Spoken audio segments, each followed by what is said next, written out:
I said, it's the story of a rich man who had a huge art gallery, and he had a terrific son. And the son would go into the streets, and one day he befriended a beggar. And he started to see this beggar regularly, and he'd describe his father's big home and the paintings and all that his father did in business and his family. And the beggar really liked this young man. But one day the young man stopped coming. 2 days, 3 days, and the beggar found out he had very suddenly died. So he went and got himself some paper and some crayons, and he drew a portrait of that young man.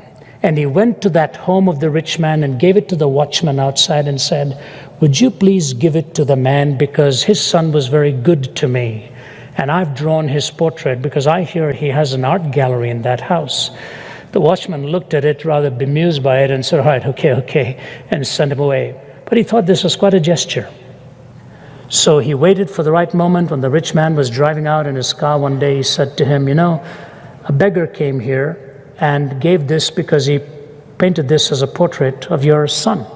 The rich man took it. Nothing was heard. Some years go by, and the beggar finds out the rich man had passed away and that they were going to auction his art gallery. So he decided to get some nice-looking clothes to see if he could squeeze in. He did. And he walked through the hall to see if the boy's portrait was hanging with all the grandmasters, and sure enough, it was there. And the auctioneer came, and all these aficionados with their wonderful little lenses and all studying all of this stuff. And then the gavel was pounded, and the auctioneer said, we are going to begin. And everybody, yay, good. He said, except there was a condition left in the will.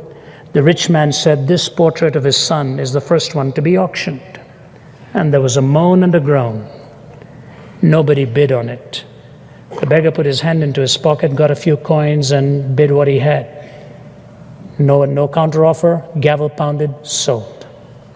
He goes to pick it up, and as he's walking away, the gavel pounds again, and the auctioneer says there was a second condition. In the will it said, whoever bids on the portrait of the son gets the whole art gallery.